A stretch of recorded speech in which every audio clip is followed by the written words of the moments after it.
A lo largo de los años, México se ha acostumbrado cada vez más a un constante clima de agresión. Los grupos del crimen organizado han corrido los límites y no hay nada que genere un retroceso en la escalada de violencia. Así, el país azteca se ha convertido en un territorio de enfrentamientos y, sobre todo, de venganzas.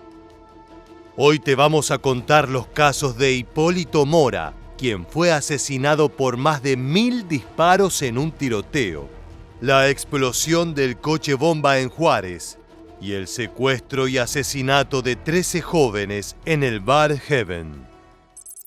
Hipólito Mora y el costo de querer proteger a su pueblo. Hipólito Mora fue un controvertido hacendado mexicano que en el año 2013 impulsó la creación de grupos civiles de autodefensa para enfrentar a los narcotraficantes que controlaban el occidente del país. En aquella época, el afianzamiento del crimen organizado comenzaba a atentar contra la paz, principalmente por la presencia del cártel de los Caballeros Templarios. Mora no pensaba quedarse de brazos cruzados mientras los criminales esparcían su poder. Fue así que convocó a agricultores y campesinos para poder frenar el avance de los delincuentes en sus tierras. Gracias a su carácter y determinación, logró unir a los trabajadores locales hasta consolidarse en 2013 como líder de los grupos de autodefensa en Michoacán. Juntos se defenderían y pedirían al Estado que intervenga ante la situación. Incluso él mismo, en reiteradas ocasiones, solía grabarse para pedir ayuda, tal como se ve en el video a continuación. No nos dejan trabajar y lo que trabajamos, desafortunadamente, es para el crimen organizado. Gracias, su amigo Hipólito Mora. Si bien Hipólito era consciente que levantarse contra los cárteles implicaba un peligro real, peor era el costo de no poder vivir su vida tranquilo. Como te imaginarás, enfrentarse a los delincuentes y convertirse en héroe de la resistencia no sería gratuito.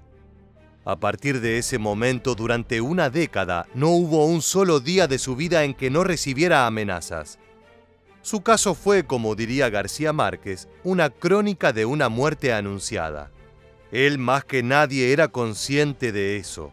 Semanas antes de su asesinato declararía sin pelos en la lengua: «Yo no llego vivo a Navidad».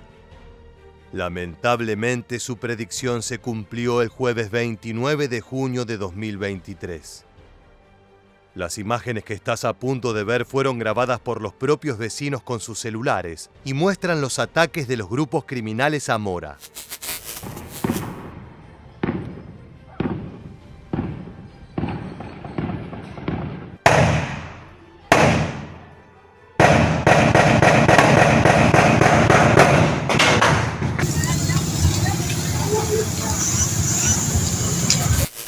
Aquella mañana, el líder de la autodefensa fue emboscado por varios sujetos armados en un pequeño pueblo del municipio de Buenavista. Mora había salido de su casa junto a 2 custodios a las 8 a.m. y se dirigía a sus parcelas de limón.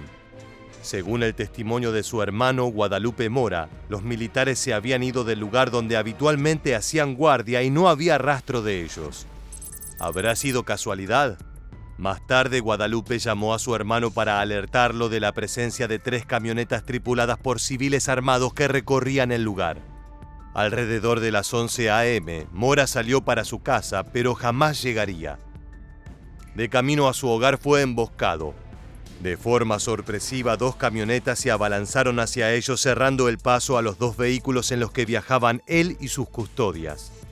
Sin importarles la vida de quienes tenían enfrente, dispararon sin piedad cientos de balas hacia ellos, pero la balacera no fue suficiente. Una vez que sus víctimas estaban reducidas, prendieron fuego el vehículo en que viajaban. Solo después de que la camioneta ardiera en llamas, los delincuentes se dieron a la fuga. Cuando las autoridades llegaron al lugar, Mora yacía sin vida con quemaduras en la mayor parte de su cuerpo. Él no fue la única víctima, sus escoltas también perdieron la vida. Para la 1:39 de la tarde, Silvano Aureoles, exgobernador de Michoacán, compartió un mensaje en Twitter dando aviso del asesinato. Mensaje que aprovechó para decir que Tierra Caliente era una zona de guerra y hasta señaló un presunto acuerdo de autoridades locales con organizaciones delictivas. Finalizó su mensaje con: "La sangre corre por mi querida tierra y me duele Michoacán". Su hermano, quien lo había advertido de la falta de presencia de la Guardia de Seguridad, no dudó en mostrar su indignación. Aquí están esta bola de corruptos, hijos de la chingada, que dejaron que mataran a mi hermano, a Hipólito Mora. Ahora sí llegan los hijos de su puta madre.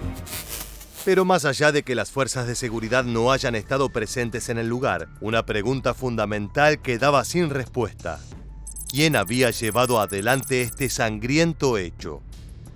Con el homicidio del líder de autodefensas, la atención se centró en una sola célula delictiva: los Viagras.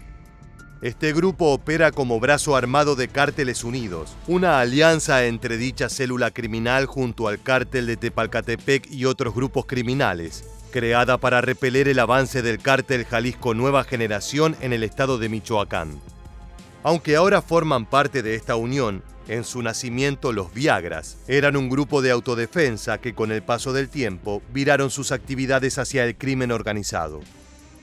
Pero no solo las investigaciones arrojaron estos responsables. Lo más indignante de todo es que los Viagras habrían enviado un cruel mensaje a Guadalupe Mora en que lucieron su participación en el homicidio.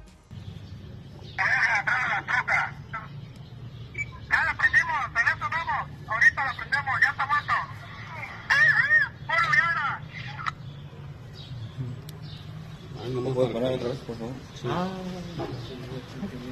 Y ese que está dando la orden es el gordo. Nicolás y el hospital.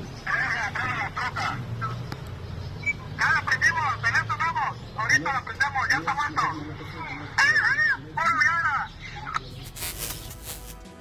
Sin dudas, un accionar tan impune como desgarrador. Sea cual sea el grupo criminal que llevó a cabo este homicidio, si algo queda claro es que enfrentarse al crimen organizado es un riesgo para la vida de cualquiera, aun cuando solamente quieras defender tus tierras. Así como los delincuentes se creen que tienen el derecho de ocupar territorios que no les pertenecen, también emprenden venganzas cuando las fuerzas de seguridad capturan a alguno de los suyos. La primera explosión de un coche bomba en México. El 15 de julio de 2010, la Policía Federal apresó a Jesús Armando Acosta Guerrera, el 35, líder del grupo La Línea, brazo armado del Cártel de Juárez. La Secretaría de Seguridad Pública consideraba a Acosta Guerrero el responsable de coordinar y operar secuestros y extorsiones, retenes y tráfico de drogas en la zona centro de Ciudad de Juárez. También era responsable de planear y ejecutar los asesinatos de integrantes de grupos rivales, principalmente la pandilla denominada Artistas Asesinos al servicio del Cártel de Sinaloa. Como si fuera poco, se acusaba a El 35 de encargarse de corromper a la policía para obtener protección e información privilegiada. Sin embargo, la ley y los códigos éticos no son valores por los que los delincuentes se guíen. Su líder había sido apresado y tomarían revancha. Tan solo horas después de la detención del capo, los criminales se vengaron de una forma brutal. Explotaron un coche bomba en Ciudad de Juárez. Tenían un plan fríamente calculado. Secuestraron a un civil a quien disfrazaron de policía. Le dispararon a quemarropa y lo dejaron agonizante en medio de la calle 16 de septiembre para llamar la atención de las autoridades. En la misma zona dejaron un auto estacionado y cargado de explosivos. Cuando las ambulancias y la Policía Federal llegaron al lugar del crimen, alguien hizo una llamada que activó un teléfono móvil conectado a 10 kilos de explosivos ocultos en el vehículo.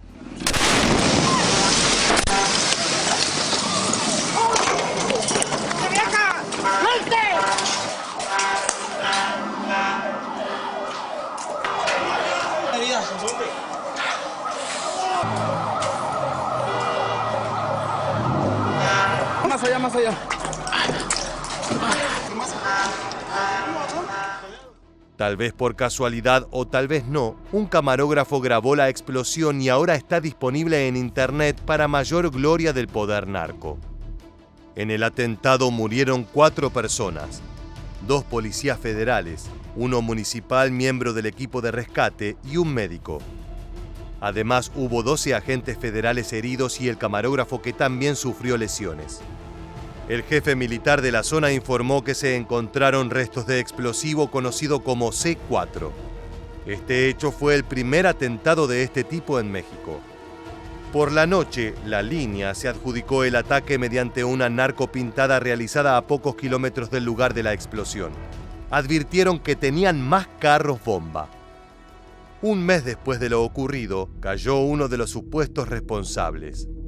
La Secretaría de Seguridad Pública Nacional capturó, entre otros delincuentes, a Noé Fuentes Chavarría, quien manifestó haber participado del ataque contra elementos de la policía el 15 de julio en Ciudad Juárez, como informante al servicio de la línea.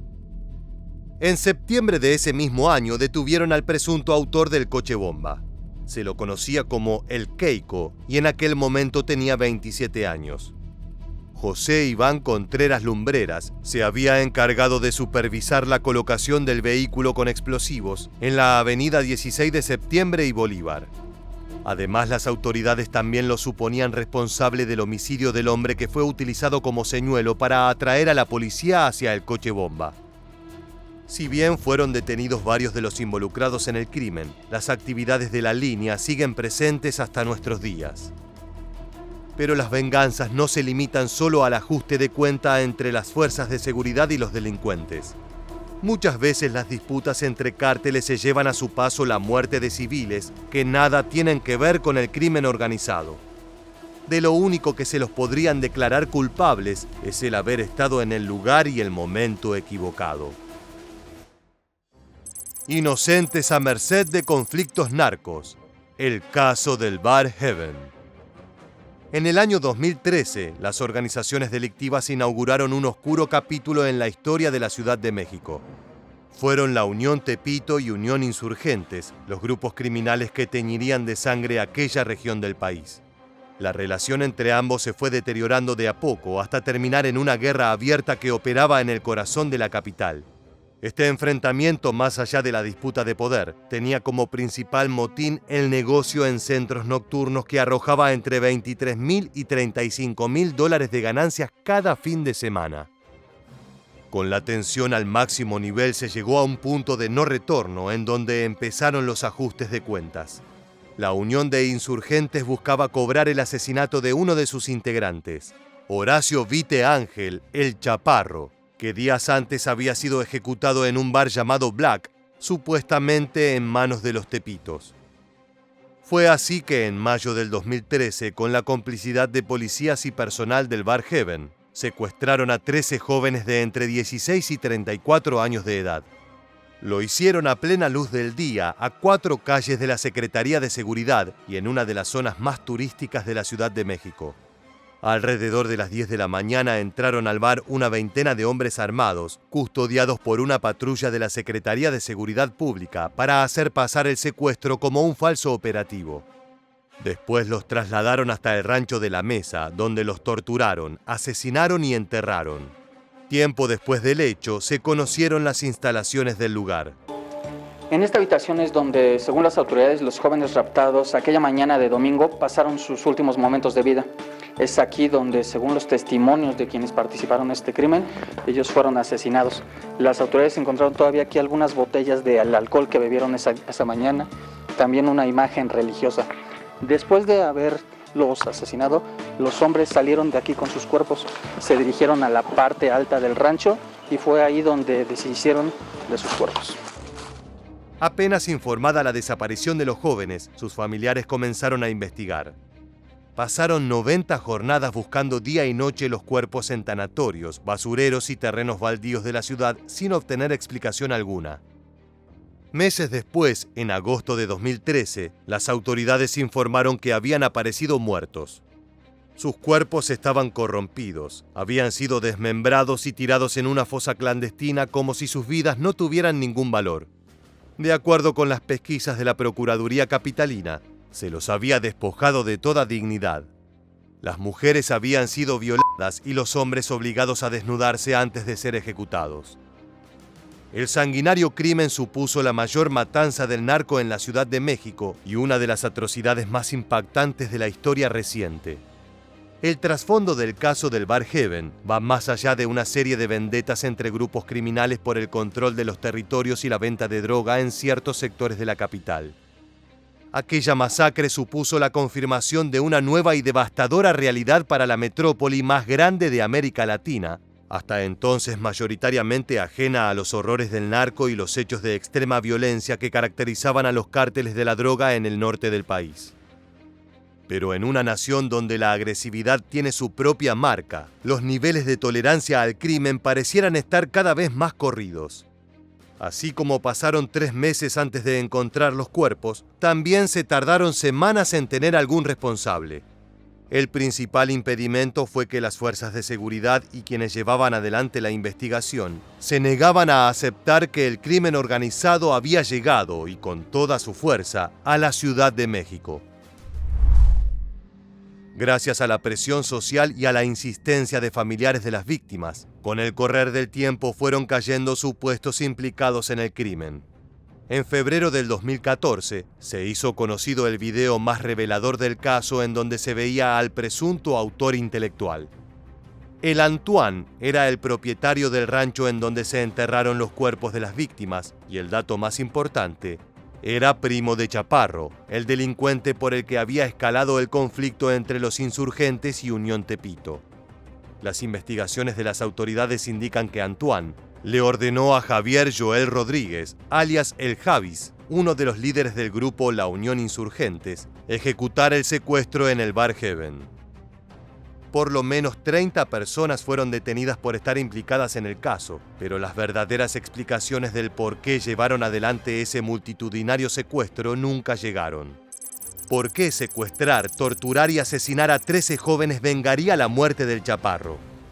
Como siempre, en medio de los enfrentamientos entre grupos del crimen organizado, caen inocentes que pagan las consecuencias.